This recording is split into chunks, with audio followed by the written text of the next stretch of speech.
It is December 23rd, 2021, and we are going to talk about everything we know about the Brendan Santos case to date.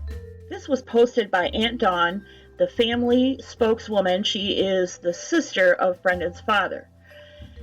December 19th, 2021. It has been 51 days, and the search continues. Brendan has been missing since Friday, October 29th, 2021, shortly before midnight in East Lansing, Michigan. He's an 18-year-old and is a Grand Valley State University freshman.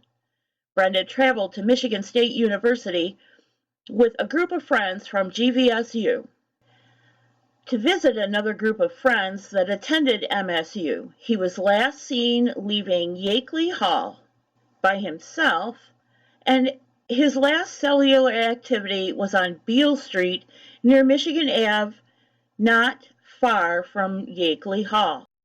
We will haul out the maps in a minute, keeping in mind that I am not Gray Hughes. Back to the narrative.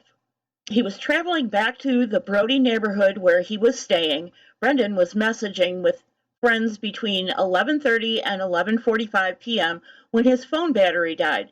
The information the police obtained verified that the battery on his phone drained to 0% at the time he went missing. The cameras in the area were not working, so there is no footage to show where he was exactly or which direction he was walking. No one had come forward to say they saw Brendan after 11:45 p.m. on October 29th, 2021. Okay, pause. Go get a cup of coffee or a warm beverage, whatever, because it's map time. This is an official MSU campus map, and I know you can't see anything or virtually anything, but not to worry, I have more maps. Only thing I want you to focus on right now is the green oval in the center. That is MSU Stadium. Got it? Okay, now in the lower right corner is the same oval, MSU Stadium, and in almost a straight line above it is Yakeley Hall, which is where Brendan was visiting friends. All right, next slide. Now, believe it or not, you can see more of this on your screen than I can see in my editor. We're just going to stumble along. We're going to start with the blue star right in the upper right corner. That's Yakeley Hall.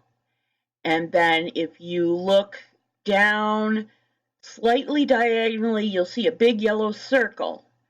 That's Sparty. That's where Sparty is, also known as the Spartan statue, but Sparty for short. Between those two places, you see yellow dots along a pathway. That is Circle Drive, and it meets up with Beale Street. If you look below the yellow circle at the very bottom edge of the screen on the right-hand corner, you're going to see a little green arrow, and that's pointing you at Spartan Stadium. Remember, Spartan Stadium is where we're orienting ourselves off of, kind of like the center of a compass. So, if we look back up at the yellow circle where all the dots lead, you have a choice. There is a darker yellow or light orange square, well, rectangle actually, and that is on a footpath through all the various fields. That whole, everything that has green on it is a sports field. So you have the baseball diamond and you have Jensen Field House and so forth.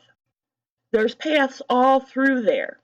And the one with the orange squares leads through that maze and dumps you out in front of the convention center. Now you have to cross a little footbridge over the Red Cedar River to get to that convention center. And there's a parking ramp there and so forth. And if you are familiar with the campus, you would turn left from facing Kellogg Hotel and Convention Center and walk along the river until you picked up another footpath coming off of a bridge, go around the parking ramp, and follow those little squares up to Brody Hall.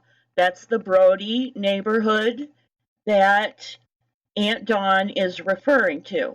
That was the destination. Now, if you're a student there and you've been there more than one semester, you're familiar with all these little footpaths. And in the peninsula there, where the Cedar River is, all of that is probably running track practice, because that's all the sports complex. Now, if you're not a student there, and I have no way of knowing how familiar Brendan was with MSU campus because he was a freshman, and usually you only visit your friends in college a couple of times a year, big games and so forth. Somebody unfamiliar with campus would take the lighted streets. So when we're back up at where Sparty is in the yellow circle, you would come down from Beale Street and you would veer to the right. You would follow Kalamazoo down to Harrison and walk up Harrison, and on your left would be Brody Hall. That would be the logical route to take if you're unfamiliar with the peninsula and all the tracks. There's yet one more major route that you can take. If you look in the upper right-hand corner again where we had Yakeley, there's a connected resident hall called Gilchrist, and you would go out the northwest door and follow the sidewalk along Beale Street until you hit East Michigan Avenue. Then you would travel southwest on East Michigan until you got to Harrison, walk down Harrison, you're at Brody Hall. This is, in my opinion, the least likely. East Michigan Ave is a pretty busy street, and at that time of night, it would make more sense to go down Kalamazoo to Beale to Kalamazoo to Harrison. So here is the satellite shot. Up in the upper right corner is Yakeley Hall, and then southwest is where Sparty is at that sort of horseshoe-shaped place that we saw on the two-dimensional maps. If you look to about 10 o'clock in a direct line through those paths, just above the buildings, you see a yellow cross, and that's where I've marked a very clear intersection. And if you just follow that path continuing west, you'll see the highlight over the Red Cedar River. Go back up to Yakeley Hall, and you can see, if you follow the northern route, where the sidewalk, just after crossing the Cedar River on the Michigan Ave side, where the sidewalk goes, and you can either go down south on Harrison, or you can keep going just a little farther and get on Brody Road, which actually runs right in front of the front lawn of Brody Hall. Now, I said earlier that the northern route is the least likely to me, but in fact, Michigan State Police, the campus satellite office, reported that the last known ping from Brendan's phone was on Beale Street near Michigan Ave. So it seems that he had an intention to take the northern route over to Brody neighborhood. On the night he went missing, Brendan was wearing a black Red Wing Steve Yzerman baseball cap, a black t-shirt, gray sweatpants with a zipper back pocket, and white Converse high-top shoes. We'll see those shoes in a minute. He was wearing a gold necklace with a Celtic cross. We'll also see that. He was carrying an iPhone 12 in a blue case with no screen protector and dark brown wallet. The picture you see now was taken in Yakeley Hall stairwell on October 29th, 2021, the night he went missing. You also see the Celtic cross and a set of keys belonging to his friend. He did not have his own keys with him. The keys belonged to his friend's 2004 VW GTI, and neither Brendan's nor his friend's vehicles were moved all weekend. This is the cross that he was wearing and his friend's keys, as I said, as well as his very distinctive Converse Comme des Garçons high-top shoes.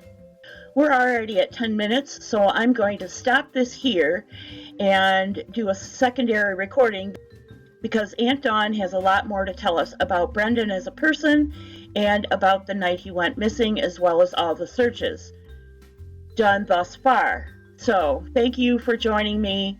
I appreciate it, and I'll see you real soon.